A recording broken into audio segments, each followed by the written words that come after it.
Everyone to a webinar hosted by Origins Trace, Would Track and Trace Benefit My Business? My name is Peter Davenport and I manage the Alliance Partner Program on behalf of GS1 Australia. My role here today is just to do a very brief introduction, and I will chair the panel session later on in the day. Next slide, please, Sam. Just some really basic digital housekeeping that we would be all very familiar with. Firstly, the session is being recorded, and if you've got some issues with that, please raise your hand. Otherwise, we will record. But importantly, I guess, look, this session is for you, so please be present. As much as we want to multitask, please avoid that. Be considerate, stay on mute if you're not speaking, and silence your phones as well. Be collaborative. At the end, we definitely are going to have an opportunity for questions, and be open to other people's views. One thing that we will be doing is monitoring the chat. So pop your questions in there, and what we'll do is at the end of the session, we'll get to those questions. And if time does not permit, we'll certainly follow up in the pack and presentation that we'll send after the event. Before I hand over, if you could just go to the next slide, please, Sam. Just one thing I'd like to call out is that through various channels, there was a request for GS1 to create a traceability solution claims validation process, and we're really happy that Origins Trace were actually the first organisation to successfully complete that process. So, big congratulations to Origins Trace on that. We know that it was quite involved. Sam and Gennady can attest to some late night calls on that. But it just shows that the solution does meet the requirements of using of GS1 standards, and removes the doubt around that. So it was a fantastic, successful completion. So what I'll do now is I'll hand across to Sam. Sam is the Sales and Marketing Director for Origins Trace. So over to you, Sam. Thanks very much, Peter, and welcome all to today's exciting webinar titled Would Track and Trace Benefit My Business?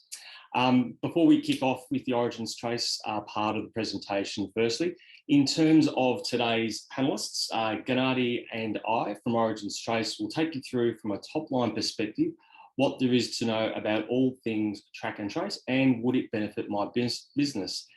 Then Peter Carter from GS1 Australia will share global trends and adoption of traceability in conjunction with global data standards for government, industry and trade, whilst Ram Akella will then share a perspective on traceability and what it means from a leading Australian retailer such as Woolworths Group, as well as how track and trace technology also enhances the consumer engagement and delivers a clear return on investment. So as Peter mentioned, my name is Sam White. I'm the Sales and Marketing Director at Origins Trace. And by way of a brief background, Origins Trace is an industry standard track and trace platform capable of integrating with most of the production environments in order to serialise and track the produced goods from the raw materials through to production, distribution, point of sale, and the end consumer. And we already work with a number of global brands in the dairy, meat, fresh produce, luxury goods, and FMCG space. And with the industry's growing demand for greater transparency, we see an opportunity through today's webinar to really bring clarity and heighten awareness around what there is to know around the track and trace space. And this will enable those within those industries to have that enhanced control over product safety, compliance, and grey imports. So by ways of an agenda of what we'll be taking you through today from an Origins Trace perspective is firstly, we'll cover off why you would need to consider implementing track and trace and or product authentication.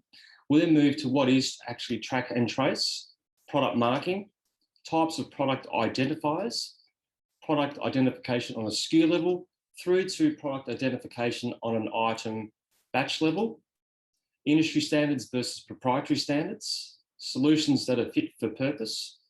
We'll then also look at the hidden costs of implementation to consider, We'll then look at the stakeholder pros and cons before wrapping it up with a use case, which will be relevant based on one of our leading clients who we work with. I'll now hand across to Gennady Volchek, our CEO, founder of Origins Trace. Thanks, Gennady.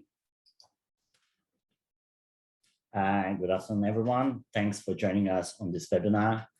As Sam have mentioned, the purpose of this webinar is to give you a very quick high-level overview of track and trace as the technology service and what areas of implementation you need to consider if this is something that you believe may benefit your business. So the key pillars that would probably require you to consider track and trace if A, your business is affected by counterfeiting, or you would like to have a greater control of your distribution to protect from grey imports, meeting compliance with standards, rules, regulations, laws, and general compliance from market access and so on. So that's another area. Product safety. So if you're in the food or any other areas where product safety is vital, track and trace would help you to get better control and increase your chance of making sure that the goods produced, sold, and consumed are kept safe. All of those three pillars still connects you to the end consumer, because that's essentially why you operating as a business, why you enhancing your operation to make sure that your consumers get peace of mind about the products they buy, that they don't get harmed, that they get the intended benefit of those products. So from consumer confidence and consumer engagement, track and trace can play a pretty big role as well. So these are the four pillars that we believe would trigger a consideration of track and trace implementation. If we can go to the next one, Sam. Track and trace, a lot of you probably know what it is, but the idea of this webinar is to maybe fill some gaps. So I'll give you some practical examples to get a better feel and understanding what those terms mean. So tracing is all of the, example of tracing would be all of the stamps in your passport, where you've been, when have you crossed the border. So it's like historical data about your movement around the world. Example of tracking would be the last stamp. Where are you, where are you currently based? And so it's like last port of entry. So that would be the tracking, example of tracking, knowing whereabouts of a person or a product. Next. I think you may need to enable sound, maybe unmute, yep.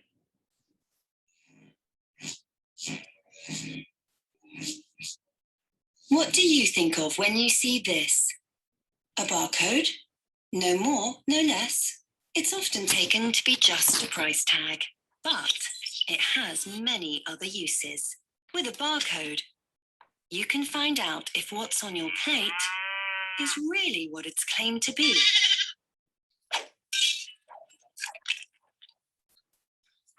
A barcode will make sure you won't be fooled by pirates. And what about the terrace you're building at home? Are those planks fully legit? They're not from the rainforest, or are they?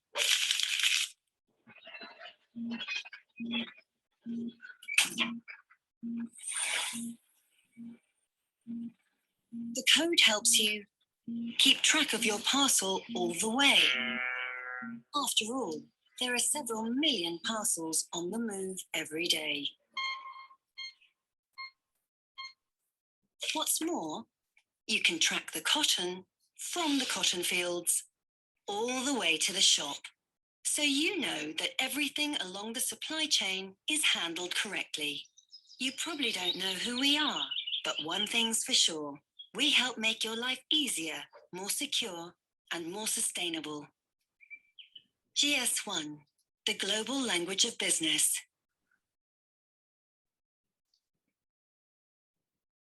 Yep.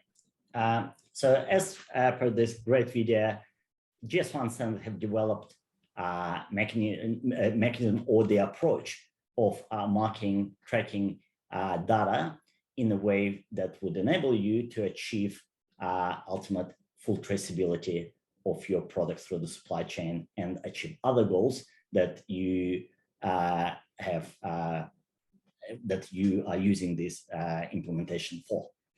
So I'll talk about some core elements of the track and trace, and one of them is product marking. So for you to be able to track products through your supply chain, they need to be a unique identifier. And a product identifier is a set of numbers, and we'll talk about the standards for numbers and how the numbering scheme should be working, but essentially it's numbers that identifies the product. And then those numbers needs to be represented. So they can be represented in the form of the barcode or RFID tag. Essentially it's a number that presented in a way that it can be read, whether optically or electronically. If we can go to the next one. So there are different barcodes and different numbering scheme for different types of product. So there is a big range and type of units that you deal through your manufacturing, distribution, and GS1 came up with standards for all types of units. So for example, if it's a product that you sell item, you would have a GTIN, Global Trade Item Number. That Global Trade Item Number is a set of numbers which are represented in the form of a barcode, EN barcode. It's a barcode that you see on the back of many of the products that you buy in the supermarket. This type of barcodes called EN barcode. In US, they call them UPC. Then you have a barcode for your carton, which is a combination of the GTN, Global Trade Item Number, together with serialized shipping container code. And the barcode that usually used for that is GS1 128 that you can see at the bottom, and so on. So that every type of unit would have a specific number that can represent that unit, and that number can be represented in the specific barcode. The purpose of using the same standards across the globe, that when you send your product across the globe to another country, and an ERP system scans that barcode, they'll straight away understand what this barcode is about, what products it's linked to, what is the intention of that package. So it's very important to use the same standards everywhere if you want to participate in the global trading, which in nowadays, part of any business is the ability to trade with your local and international partners. If we could go to the next slide. An example of the EN13 barcode and what is it made up of and why is that an industry standard barcode. So every business that operates and would register with GS1 and get their own prefix. So it's a 69-digit prefix that identifies business. So it's a unique number identifying the entity. Then after that, you would have an item number.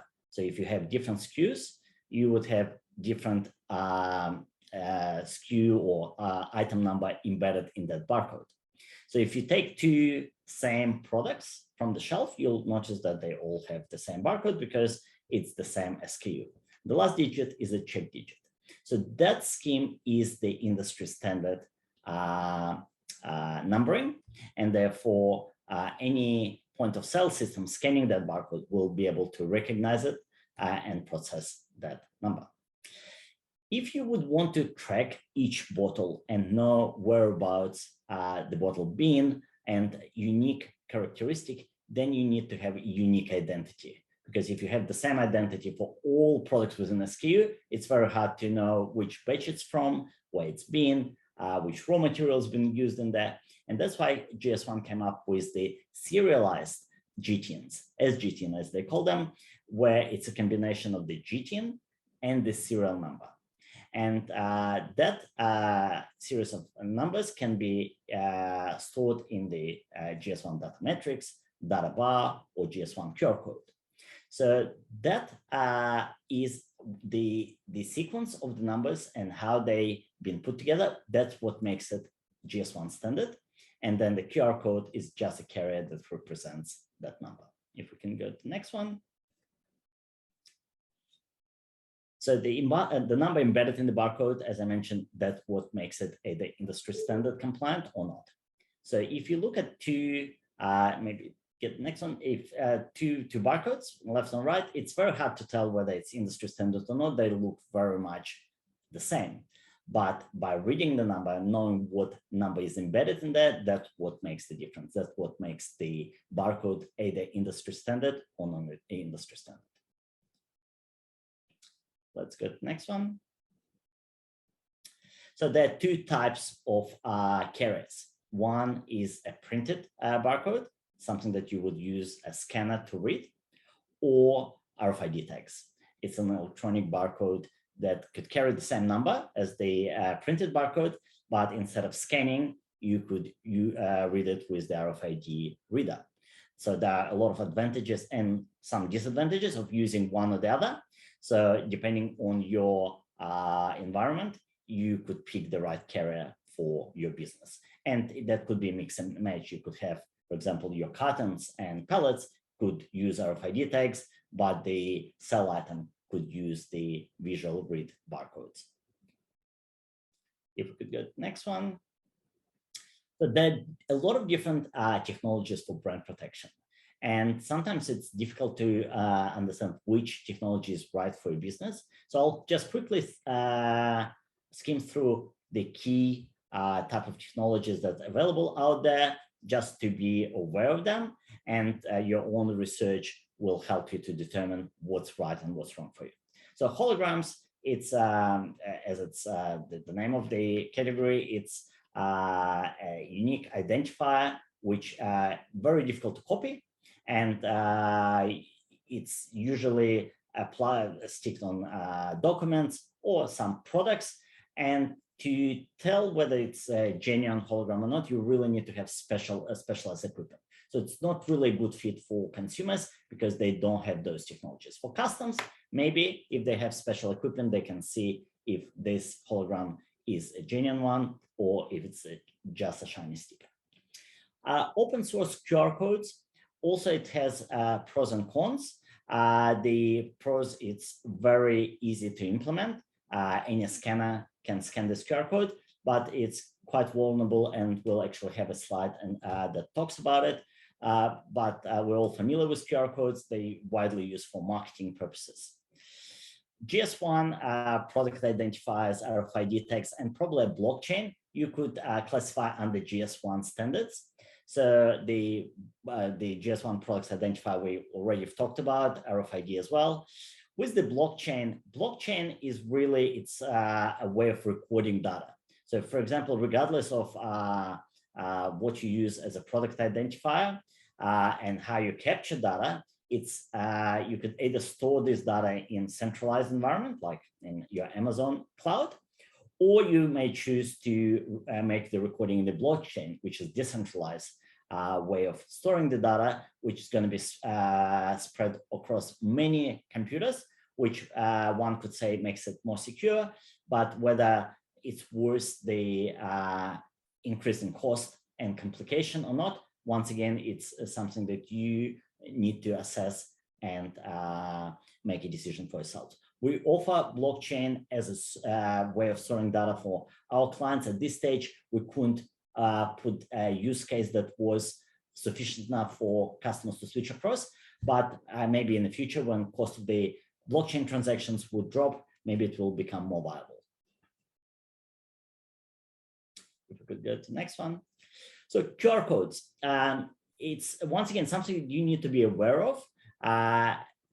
To make it, to be very frank, any type of product identifiers can be copied, whether it's GS1 standard, non-GS1 standard, but there are ways how you can mitigate the risks with a proper track and trace. So even if the barcode's been copied, if it's linked to a different geolocation, that's how you will identify that, yes, the barcode is the same as it's in your database, but the geolocation it's linked to is not, because you can't duplicate geolocation. So you can have 120 Elizabeth Street, Melbourne in the world. You can't have the same location like that. So the track and trace combined with the serialization and traceability makes it a lot more trusted and bulletproof platform. But the main issue with the QR codes is when you redirect consumer to a landing page, and that landing page tells consumer whether the product is authentic or not, the problem with that landing page can be cloned. And if counterfeiters clone this web page and then create their own QR codes that are going to be pointing to this cloned web page, that makes it a huge risk, because you have created an illusion that there is a method of authentication for your consumers, but in reality, that method can be easily compromised. So sometimes it's better not to have any brand protection implemented than those that are very easily compromised. That's just a thought. And once again, everything needs to be assessed, and there are exclusions like in everything. If we could go to the next slide. So we'll quickly go through pros and cons. They are very similar for all the stakeholders. So for the farm, it's enablement of the track and trace. So if you're part of the supply chain that wants to implement track and trace, you really want to be on board with the efforts, because at the end of the day, everyone wins from being on board. So point of difference, increase in market share, because you could get rid of the potential counterfeit, gray imports, value increase, product safety, ability to recall products on the item level or batch level, being acknowledged. So if you're a farm now, because you're part of the process, the end consumer can actually get to know who is the farmer and more why products from that farm are better from maybe elsewhere, and promote value proposition. The cons would be setup cost, operational cost, adopting new processes, staff training. If we can go to the next one, brand owner, very similar pros and cons. Obviously, the additional one would be waste reduction, product safety, but other than that, it's pretty much the same as for the farmer. And if we could go to the next one, supply chain, also the efficiency point of difference, increasing market share, simplify the recall, because the supply chain members, they're also involved in the product recall. So if that can be done easier and more precise, that's obviously a value for them. But at the same time, yes, it could increase the operational cost. It requires adoption of the new process, and you will need to keep your staff constantly trained on that. I think the ultimate winner in all of that is the consumer. There are only pros for the consumer. They get peace of mind about the product they buy, the confidence, awareness, and being able to feel safe that what they buy for themselves and for their family will not harm them. So what do you need? Maybe just bring them all up and I'll quickly scroll through them. So what do you need to keep in mind when you implementing track and trace solution? Whether you're going to be applying the barcodes, the unique identifiers during the production, or whether you will preprint them on your packaging before the packaging process, how you're going to aggregate them, and I'll touch on the aggregation on the during the use case. On what it is and why you have to do that. You need to consider how you're going to integrate with your own operation, your other stakeholders, to pull the relevant data into the cloud so that you can get an entire visibility of the product as it moves through the supply chain. You may need to possibly change some of your operation, maybe split some of the areas to make sure that you can maintain the integrity of a single of the source. And you also need to consider additional internal resources that you may need to allocate to support ongoing track and trace management. If we could go to the next one. So a use case that we wanted to talk to you about is the A2 Milk. So they implemented track and trace for their market access to China, a Chinese market. It's a premium product sold to Chinese consumer at the premium price. So it was very important to make sure that the product is properly protected and consumers are given an opportunity to verify the products that they buy. But at the same time, Chinese customs requires the exporters or importers into China to be able to recall their product should there be a product recall and know whereabouts of their product. So it's actually two objectives combined into one.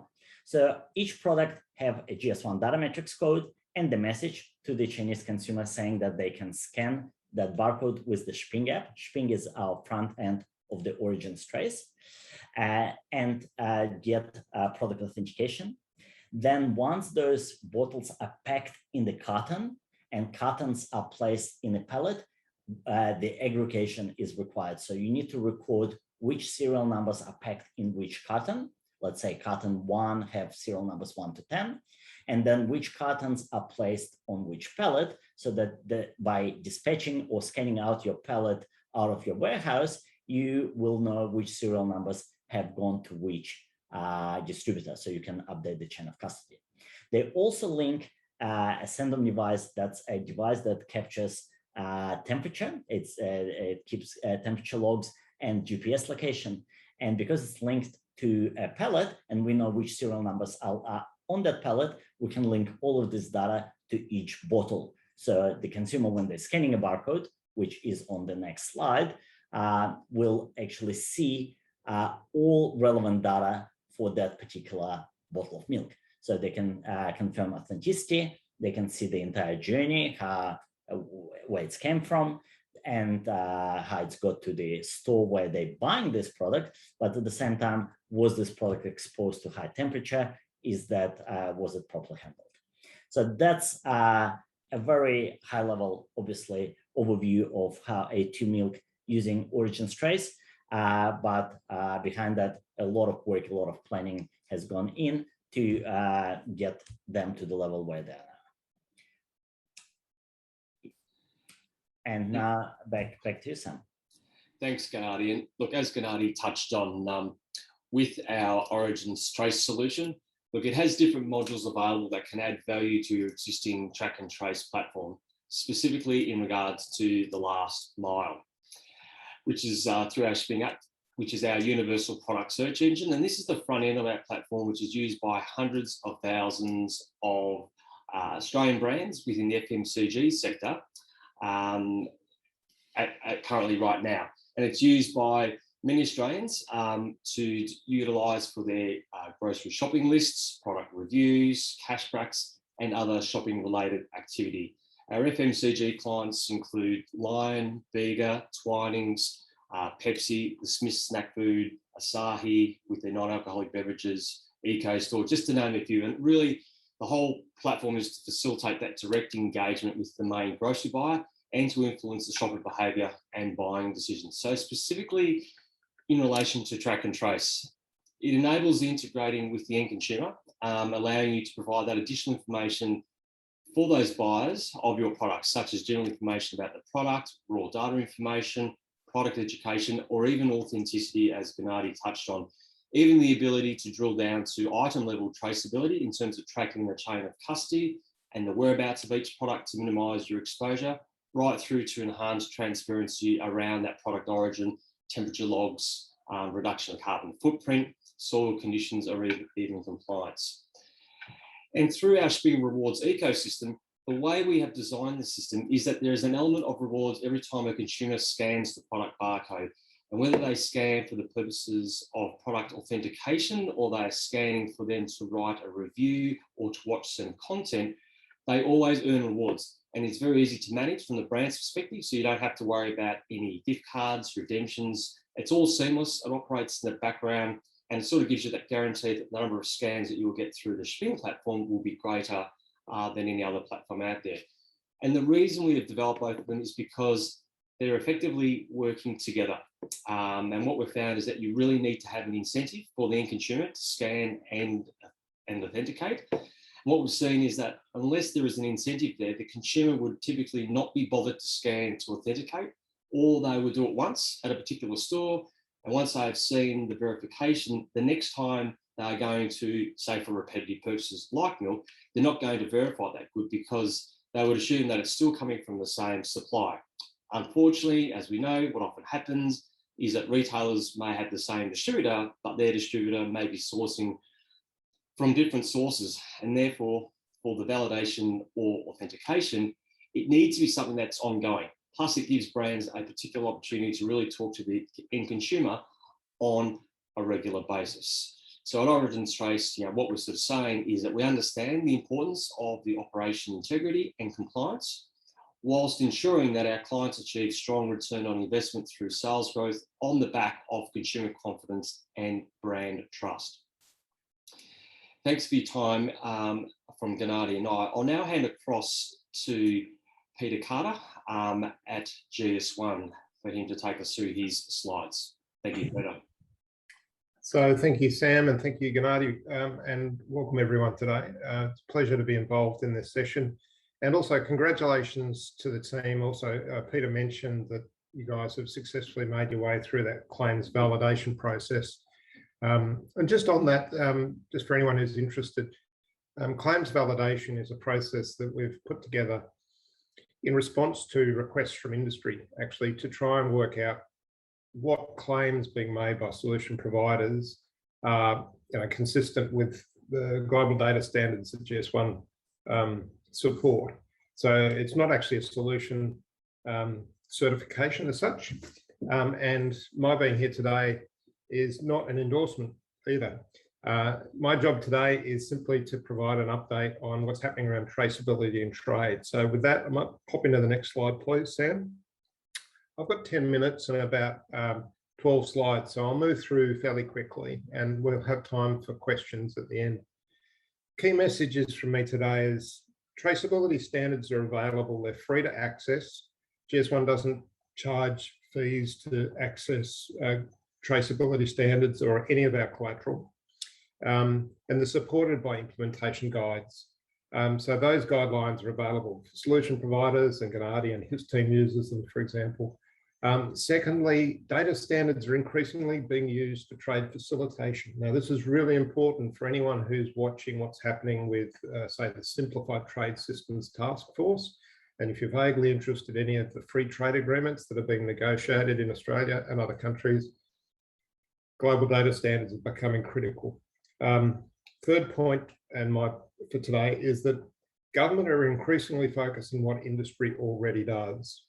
What that means is, in the past, government have set up requirements to use keys, classification systems, declarations that are simply there to ensure compliance with legislation.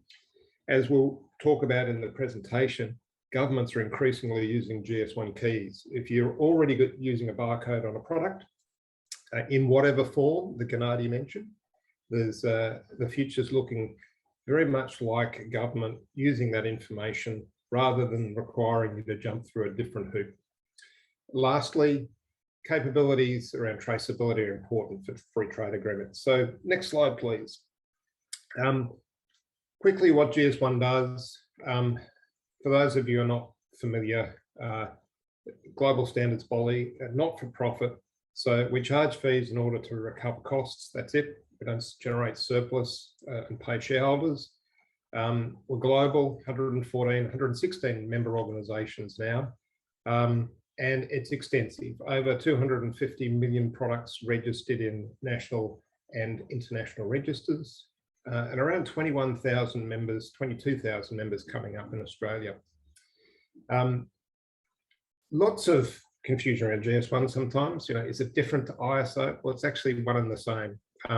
In many respects, ISO standards are GS1 standards. We share them. Does anyone else do what GS1 does? Not really.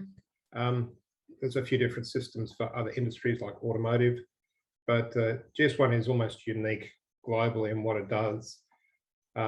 So always happy to take questions on what GS1 is and does, but that's not the objective today. Let's move to the next slide. Thanks, Sam. 4 key regional developments that I'd like to call out for people on the call. There's a change in what government are doing around risk profiling. It's creating opportunities. Also focus on regulatory automation. I'll explain what that means in a minute. We're all familiar with the traceability discussions. I don't believe traceability was ever an objective. It's just a capability. It's a capability to do what?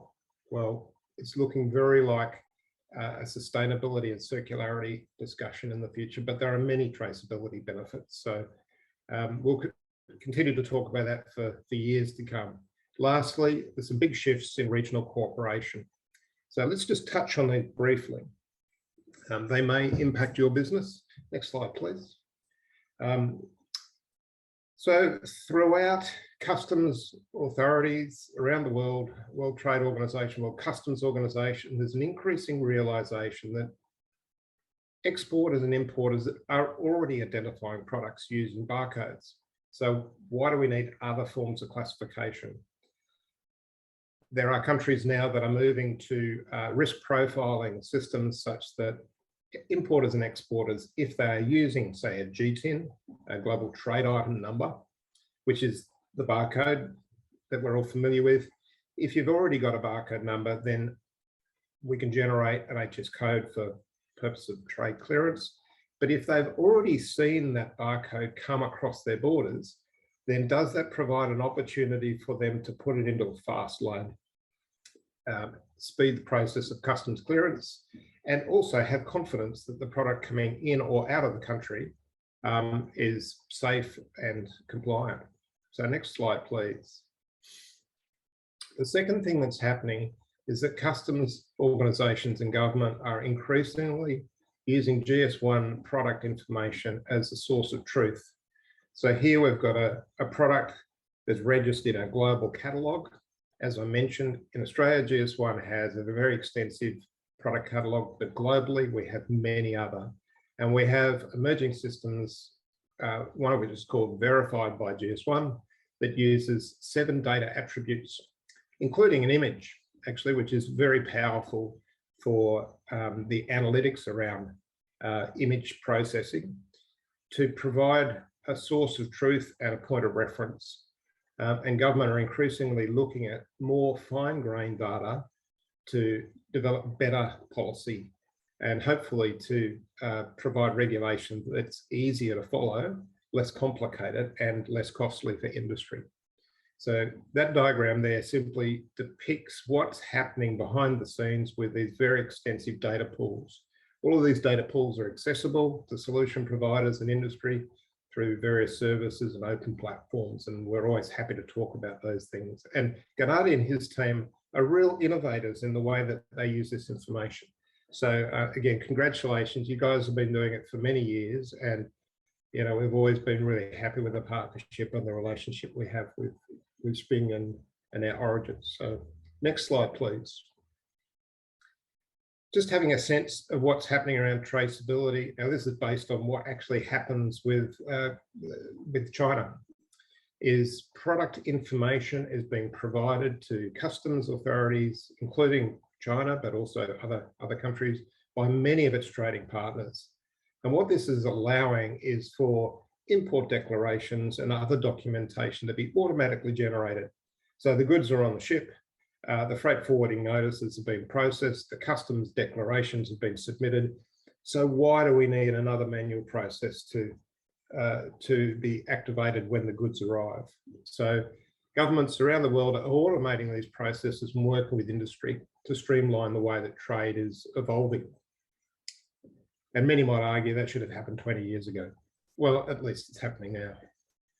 Next slide, please. Little complicated. There are many case studies and many projects that are currently underway. There's also a tendency to reinvent these wheels and do more pilots. Well, for the last 15 years, GS1 and others have been working, say, through APEC and various trade alliances, demonstrating the value and putting some financial and economic benefits around traceability. And those have been extensively documented, and they've actually been signed off by Australian government agencies. So APEC ministers in 2015 all made essentially a unilateral decision to say global data standards to enhance traceability and the flow of information was a public good. So I think we're still having that conversation to this date, and it's critical time for solution providers to be active in this space, because solution providers are the critical vehicles that implement standards in organizations, through the various relationships that you have. Next slide, please. Some of the observations and expectations for the future as it relates to trade.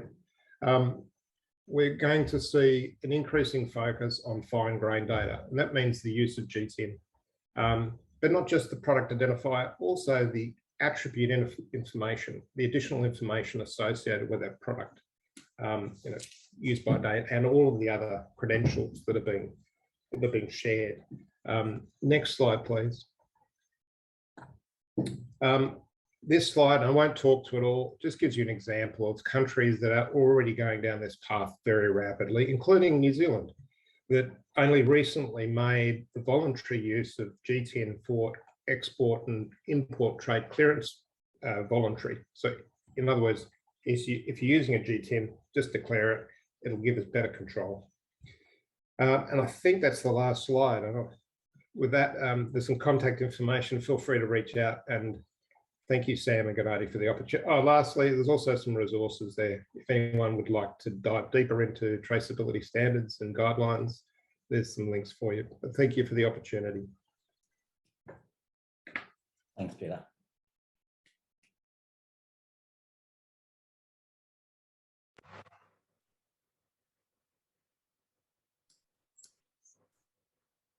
Thanks, Peter. I think good afternoon, everyone, wherever you are today. I guess I think we go to global audience to this webinar, as I realized.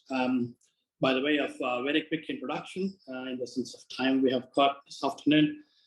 I look after product traceability at Woolworths. Pretty sure a number of us here attending this webinar are familiar about Woolworths Group, so I won't dwell too much into it. But alongside that, I also act in the capacity of a co-chair for the National GS1 Traceability Advisory Group, NGTAG in short. So today I have got some very few slides that I would like to share, which is essentially a retailer's perspective on traceability. So if I might take your lead, Sam, to move to the next slide. Thank you. So we've been in this journey of traceability, as we sort of heard from Gennady and Sam and Peter this afternoon. We've been sort of traveling quite a distance, actually, for the last 2 to 3 years. And we have identified this as one of the key strategic capabilities for our business. As one of the largest retailers operating in Australia and New Zealand, we are a customer-first company. So obviously, we are so passionate about what we actually offer to our customers.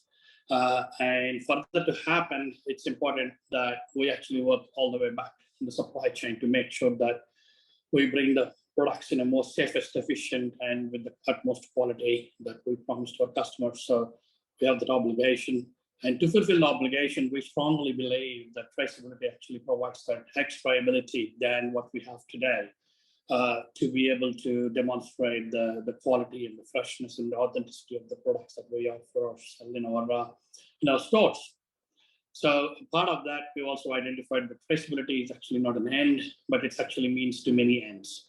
And some of the ends, as you can see on the slide here, so we're talking about food safety. How can we demonstrate safety? How can we demonstrate quality and freshness, etc. As you can say. If we move to the next slide, Sam. Thank you. Yeah. So we have put 2 key of those use cases of the drivers as considered to be the most important ones, especially from the perspective of our customers. So we look at quality of the products and why it's important. Woolworths, as we all know, it's actually, we stand for today's fresh food people, and we strongly believe in what we actually offer to our customers. And this opportunity to actually implement traceability gives us that extra advantage to better understand for ourselves in the first place, and obviously help our customers understand, make those appropriate purchasing decisions on the products about what's the shelf life, what's the remaining shelf life when they're about to purchase the product, and what actually affects the quality as they look at the products and they start using the products, and the way the products are treated at every step in the supply chain. So those are some of the fundamental things that we believe we can unlock through traceability as one of the key areas of focus for us. On top of that, if you are any means associated with a coach group in any shape or form, we have made a significant commitment and a number of goals we have put together in the form of sustainability. And you can jump onto our corporate website to actually get the latest if you haven't yet. So some of them actually I called out on the slide, but essentially it's about our ability to actually look after our planet, people, and products. That's what the sustainability strategy sums up into 3 key areas, broadly speaking, and a number of things that we can actually unlock through traceability help provide the evidence of that sustainability. We're talking about the farming practices. What happens on the farm stays on the farm up until a point, but I think it's important that we start talking about it and providing that level of clarity to our customers about the quality and the hard work that's done by our primary producers and the growers that has gone into it to produce that beautiful produce. For example, we're talking about the animal welfare, and that's absolutely vital when we talk about certain categories of our protein products that's on offer, whether you're a customer here sitting in Australia or whether you're a global customer. I'm sure you would be very much interested to understand those aspects of it. And obviously, from a planet point of view, we have made significant commitments on recyclability, and you would have experienced firsthand about removing some of the plastics from our supply chain. But it's a starting point. I think it's important that we understand even better about where is and what has been used and how it's been used, and then make those make those validations there using the traceability data. Moving to the next slide. Thank you, Sam. So for us to be able to actually go ahead and do the traceability, and being one of the largest retailer who sells at any given point of time 30,000 plus products, it's important that we consider all the different supply chains that we participate in. On top of that, understanding right from agriculture to the trade, it's also important what actually influences this whole ecosystem itself. And we have a number of different policies and regulatory standards that are actually imply that we need to consider as we sort of operate in these different supply chains. We sort of highlighted a few of them, and it's important that they are all aligned as well, as much as we in the industry are aligned to be able to implement traceability. Otherwise, it's only one half of the problem we are solving here. So there's an absolute need for government industry collaboration to be able to actually see the full end-to-end traceability live in action. Otherwise, we have seen, we do have a limited ability to do one step, one up, one down, but it only goes that far. One good example is product safety and recall. If it's one up, one down, it actually takes weeks to be able to even identify where the affected batches are, and forget about removing the production supply chain in a matter of days. So that is one example why a full end-to-end traceability in conjunction with the industry and the government would actually be able to play a significant part. So Sam, moving to the next slide, thank you. Where is the value? We talked about standards, and I'm pretty sure a number of attendees today in this webinar might have heard me or any of my colleagues in the industry might have heard talking about the role of standards in interoperability. I think it's absolutely vital. It's more of a refresher for all of us as you look at it. As a retailer, I'm representing Woolworths, but actually sort of switch that hats and look at, I am a grower, what's in it for me I am a consumer, what's in it for me? You would see the value sort of coming out at every step in the supply chain end to end. And that's what standards does. It provides a common language. You can actually trade or exchange goods between any trade partners in the common language, and that's one of the most vital things. And it is absolutely vital to remain cost effective. Not just interoperability alone, cost effectiveness also is one of the key advantages of using standards. And we have been seeing that in true form as we have been going through these different journeys over the past couple of years. So I'm super excited about what this is going to offer in terms of adopting the global data standards for us to be able to accomplish that. And at this moment, I'd like to really congratulate Gennady and his team for becoming the first service solution provider to get certified for the claim validation that Peter also mentioned a few minutes ago. So well done, team. And also, I would like to congratulate Peter as well. So I've never put my attention on the number of memberships or the membership of GS1 Australia. So close to 22,000, that's an amazing feat.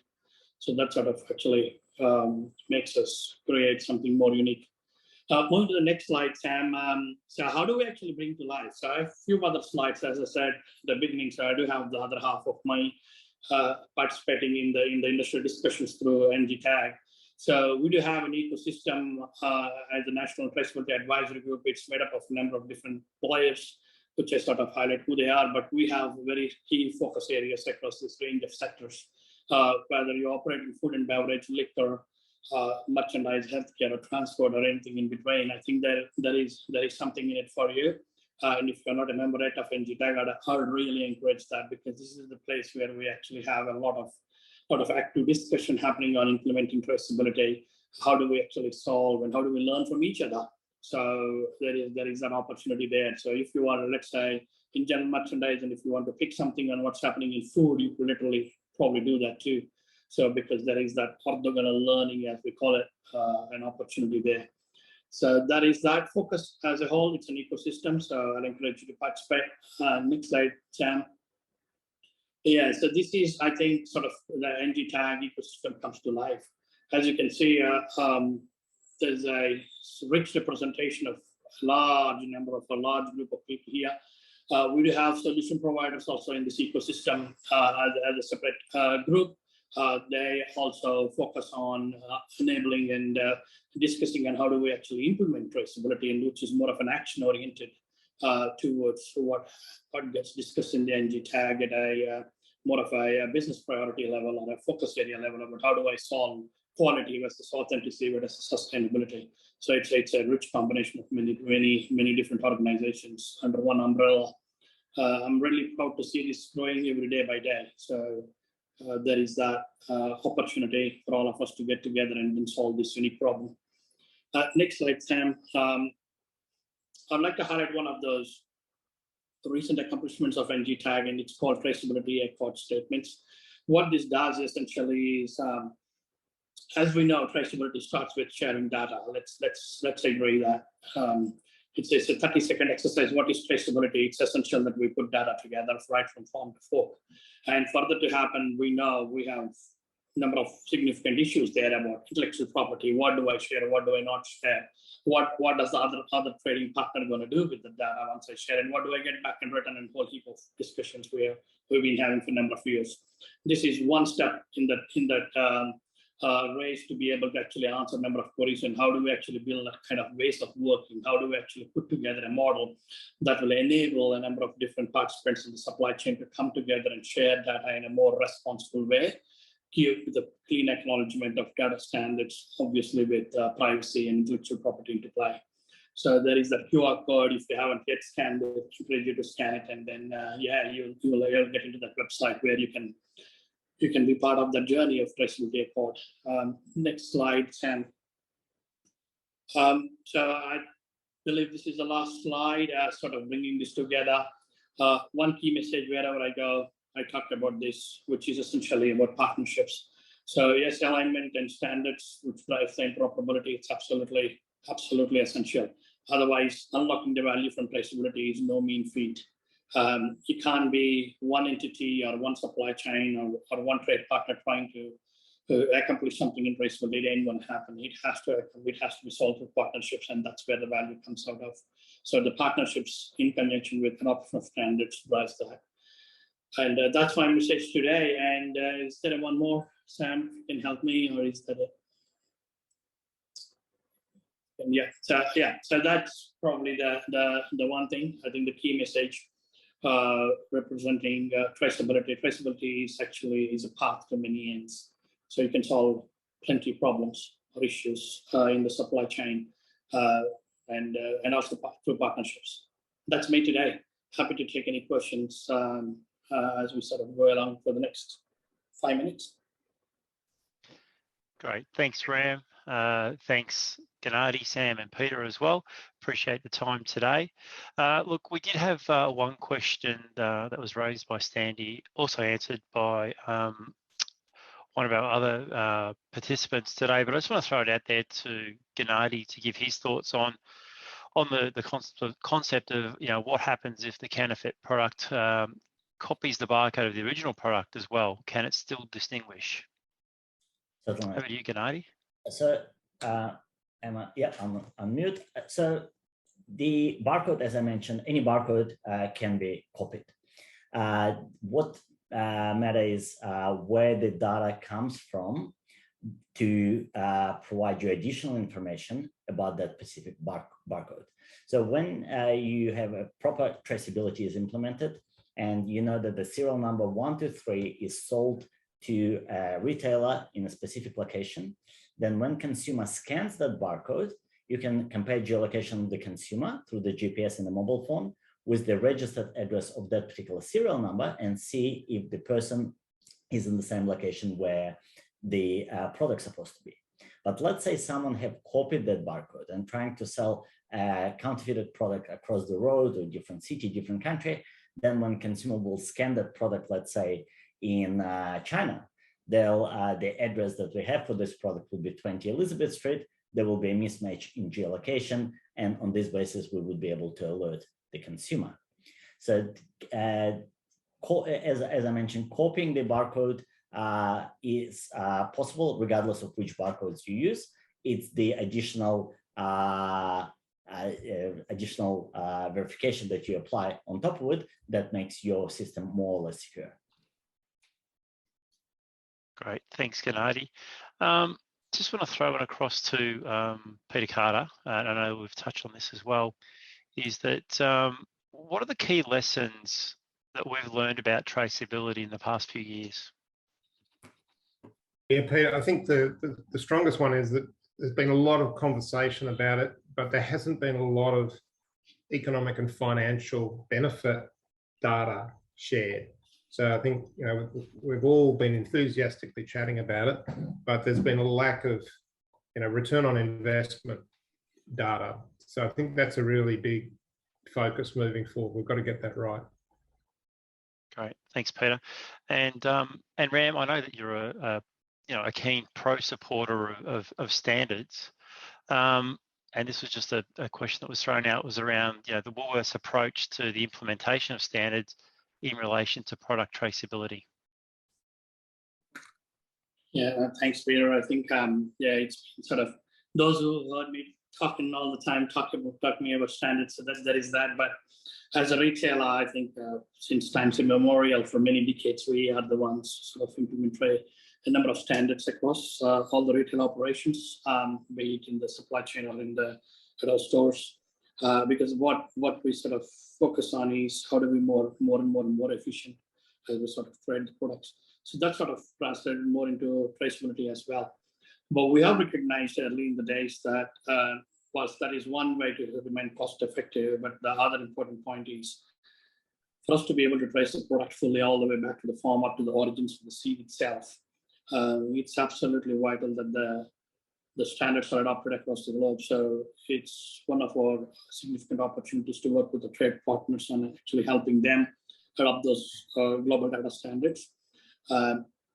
There is that. And with respect to traceability, we've been working with, obviously, with GS1 on a number of key areas there in unlocking, starting with 2D barcodes. I think it was like 4 years in the making, 5 years in the making, I lost the count.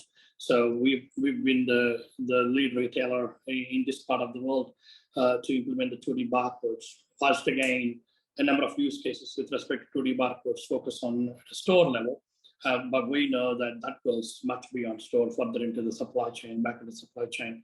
And one such effort is the GS1 Digital Link. So we are well and truly partnering with a number of your colleagues at GS1, obviously, Peter, as well as a number of lead solution providers who are actually experimenting with some of those standards and technologies there to better understand how can we implement Digital Link. More and more, as we sort of look at traceability, the national traceability framework supported by underpinning by the global data standards help us sort of put the whole traceability together, whether the melon grower is up north in Queensland or down south in South Australia. For me, it's easy to sort of put the traceability together. So I'm really looking forward to more and more in real action as we sort of implement these standards. Fantastic. Thanks, Ram. Look, I know that we've got another couple of questions there, but we've come to the end of our 2 hours, but we will answer the unanswered questions via the presentation pack. I'll just throw back to Sam for final thoughts. Thanks very much, Peter. And just wanted to take this opportunity to thank you all out there for your attendance today. And also a big special thanks to our speakers, Peter Carter from GS1 and Ram Akala from Woolworths Group, and also Gennady Volchek. Thanks.